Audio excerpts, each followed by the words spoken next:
Good afternoon, everyone who cares to listen. I decided I would step out from behind the keyboard for once. I am Billy.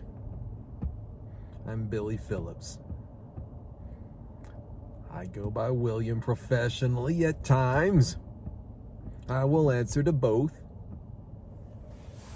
I'm here to read a word from God's own word.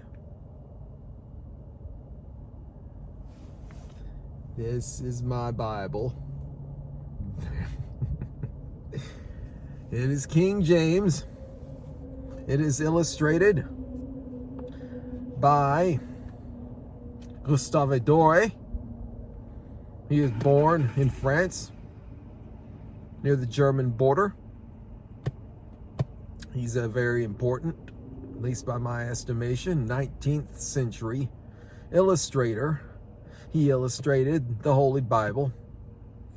He illustrated Don Quixote, Dante's Inferno, and Paradise Lost, among others. But I'm going to read to you from this very special edition,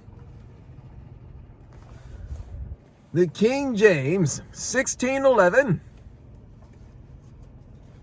accept no substitutes.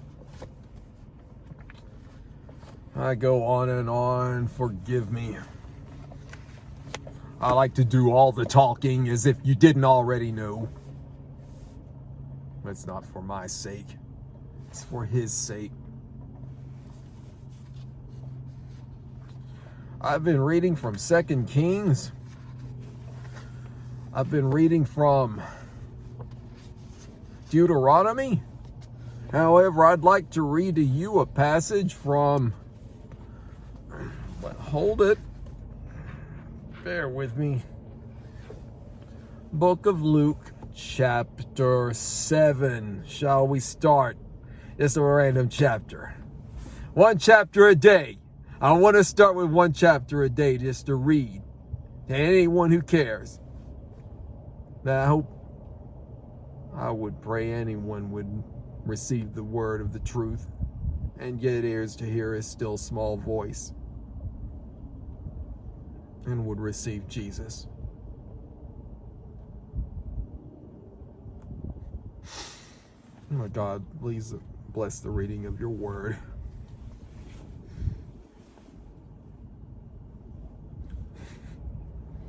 Oh yeah, readers. Now when he had ended all his sayings in the audience of the people, he entered into Capernaum. Come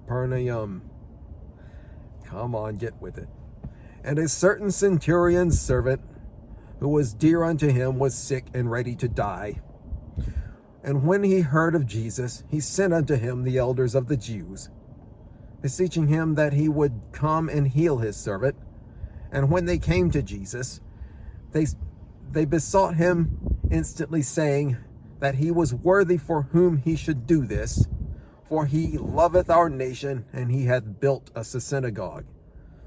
Then Jesus went with them, and when he was now not far from the house, the centurion sent friends to him, saying unto him, Lord, trouble not thyself, for I am not worthy that thou shouldest enter under my roof. Wherefore neither thought I myself worthy to come unto thee, but say in a word, and my servant shall be healed. For I also am a man set under authority, having under me soldiers.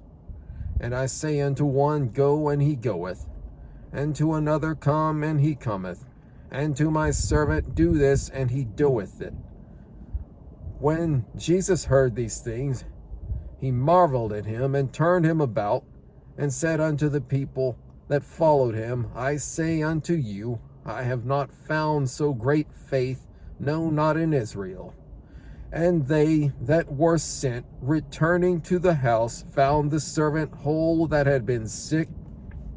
And it came to pass the day after that he went into a city called Nain, And many of his disciples went with him, and much people. Now, when he came nigh to the gate of the city, behold, there was a dead man carried out, the only son of his mother, and she was a widow. And much people of the city was with her. And when the Lord saw her, he had compassion on her, and said unto her, Weep not.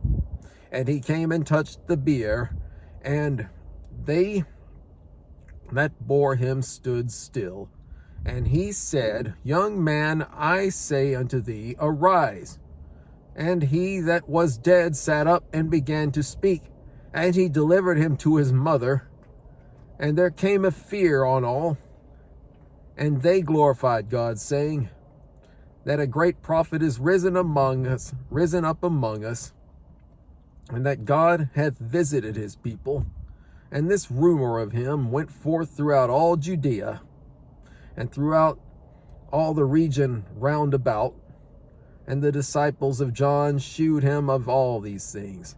And John, calling unto him 2 of his disciples, sent them to Jesus, saying, Art thou he that should come, or look we for another? When the men were come unto him, they said, John Baptist hath sent us unto thee, saying, Art thou he that should come, or look we for another? And in that same hour he cured many of their infirmities and plagues, and of evil spirits, and unto many that were blind he gave sight. Then Jesus answering said unto them, Go your way, and tell John what things ye have seen and heard, how that the blind see, the lame walk, the lepers are cleansed, the deaf hear, the dead are raised, to the poor the gospel is preached. And blessed is he whosoever shall not be offended in me. And when the messengers of John were departed, he began to speak unto the people concerning John. What went ye out into the wilderness for to see? A reed shaken with the wind. But what went ye out for to see? A man clothed in soft raiment? Behold, they which are gorgeously apparelled and live delicately are in king's courts. But what went ye out for to see? A prophet? Yea, I say unto you, and much more than a prophet. This is he of whom it is written, Behold, I send my messenger before thy face, which shall prepare thy way before thee. For I say unto you, among those that are born of women, there is not a greater prophet than John the Baptist. But he that is least in the kingdom of God is greater than he. And all the people that heard him, and the publicans, justified God, being baptized with the baptism of John. But the Pharisees and lawyers rejected the counsel of God against themselves, being not baptized of him. And the Lord said, Whereunto then shall I liken the men of this generation? And to what are they like? They are like unto children sitting in the marketplace, and calling one to another, and saying, We have piped unto you, and ye have not danced. We have mourned to you, and ye have not wept. For John the Baptist came neither eating bread nor drinking wine, and ye say, He hath a devil. The Son of Man is come eating and drinking. And ye say, Behold, a gluttonous man and a winebibber, a friend of publicans and sinners. But wisdom is justified of all her children. And one of the Pharisees desired him that he would eat with him. And he went into the Pharisee's house and sat down to meat. And behold, a woman in the city which was a sinner, when she knew that Jesus sat in at meat in the Pharisee's house, brought an alabaster box of ointment, and stood at his feet behind him weeping, and began to wash his feet with tears, and did wipe them with the hairs of her head, and kissed his feet, and anointed them with the ointment. Now when the Pharisee which had bidden him saw it, he spake within himself, saying, This man, if he were a prophet, would have known who and what manner of woman this is that toucheth him, for she is a sinner. And Jesus answered, said, unto him, Simon, I have somewhat to say unto thee. And he saith, Master, say on. There was a certain creditor which had 2 debtors. The one owed 500 pence, the other 50. And when they had nothing to pay, he frankly forgave them both. Tell me therefore, which of them will love him most?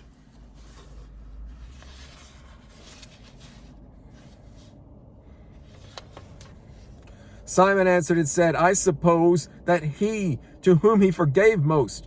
And he said unto him, Thou hast rightly judged. And he turned to the woman and said unto Simon, Seest thou this woman? I entered into thine house, thou gavest me no water for my feet, but she hath washed my feet with tears and wiped them with the hairs of her head. Thou gavest me no kiss, but this woman since the time I had came in hath not ceased to kiss my feet. My head with oil thou didst not anoint, but this woman hath anointed my feet with ointment. Wherefore I say unto thee, her sins, which are many, are forgiven, for she loved much. But to whom little is forgiven, the same loveth little. And he said unto her, Thy sins are forgiven. And they that sat at meat with him began to say within themselves, Who is this that forgiveth sins also? And he said to the woman, Thy faith hath saved thee. Go in peace. Well, thank you for staying with me. I hope to be back tomorrow, God willing. Bye-bye.